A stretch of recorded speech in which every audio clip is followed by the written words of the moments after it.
Now, let's go back to the year 1991. It was the year the Pair of Dreams, a Dublin band, released their debut album, Immigrants and Me. We're going to be speaking to Craig Walker, vocalist with the band, in a few minutes' time. But let's have a listen to a track from that album. It's called Never Been to Texas.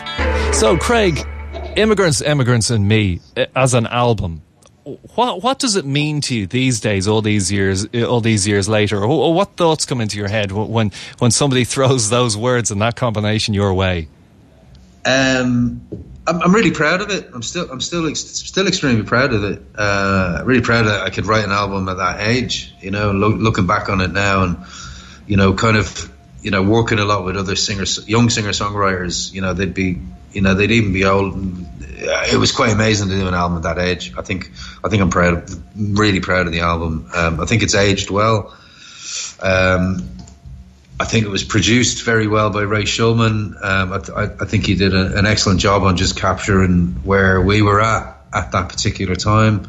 You know, it was the first time we were in a big studio, recorded in Kilburn in London, and in a studio that, you know, Suede were recording in, and other big acts, and so the Pixies recorded Doolittle there. So, you know, it was amazing. It was an amazing time for me and the band to be kind of plucked out of obscurity and kind of landed in London 6 months later to be recording your debut album. It's you know, it's magic. It was a magical period of time for me, and one I still cherish. Well, I think one of the things that stands out for me when I listen to it, even today, is the energy that's captured in it. It really does capture a band who actually, essentially, you were in your mid-teens, really, or mid to late teens when you recorded it. Yeah. I was just 18, and Keith was 16, and the bass player was 17. Yeah, he just caught it, you know, and he made us play live. You know, the album was pretty much recorded live. He did it in a live way that we were set up. So it was like we were playing a gig, and he would, in between takes, be saying, "Okay, guys, you're on stage now. You know, imagine you're on stage playing a gig," and away we'd go. And it was just a, you know, he caught the energy of the live show was really important to catch, and I think he got that, and the energy of youth. You know, it's like kids just raring to get out there, and it's cool. It's a cool album. The energy of youth is definitely captured on it. But what comes along when you get all these plaudits and all these compliments thrown your way? What does that do to your head when you're relatively young? Does it kind of put an undue amount of pressure on you?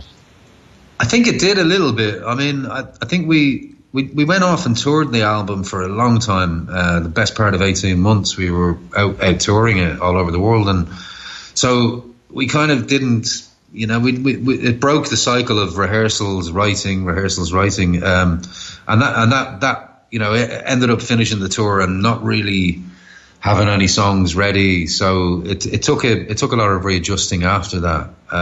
It was strange, because I mean, the people buying the record were the same ages as us. So, you know, we'd go out in Dublin and meet people who were fans of the band all the time, you know, and they'd have T-shirts on, and of course it's going to have an effect on you.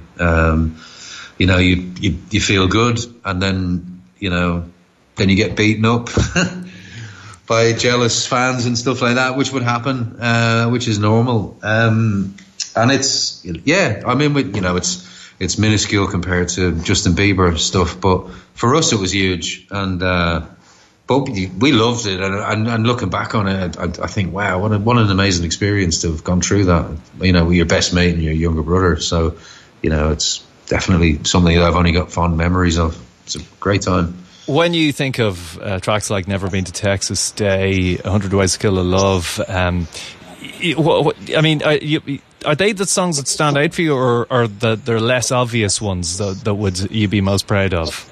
I like all of those. I also really like Bring You Down, stuff like that, just for the energy, you know, and also the lyrical stuff. I was trying to, you know, it was 1990, and kind of like it is today, I guess, where everybody was leaving. You know, there wasn't a whole lot of opportunity in Dublin.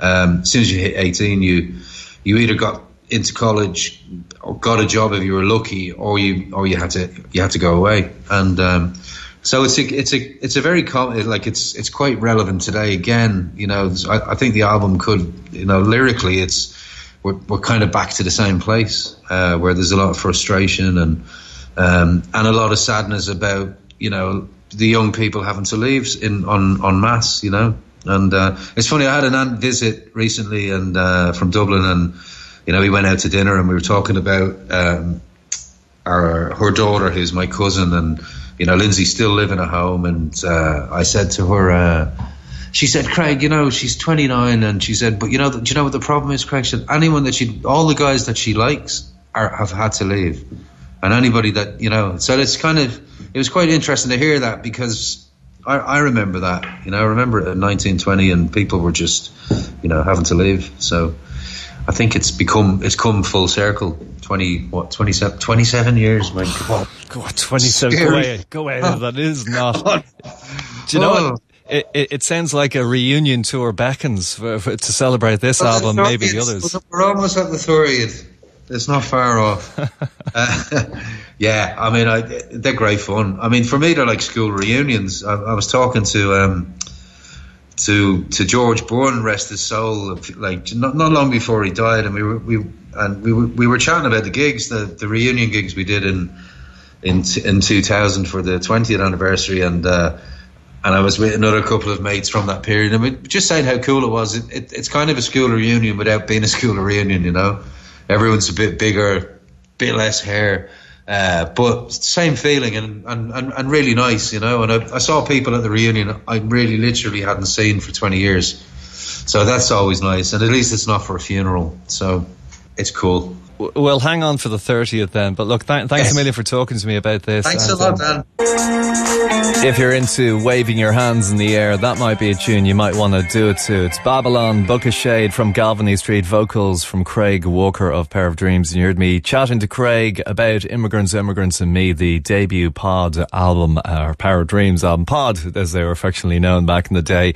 And he's based over in Berlin, just in case you're wondering when he was talking about back home. He is been living over there for the last couple of years and doing great things. So great to have him on the show, and thanks again for chatting to me, Craig. Now,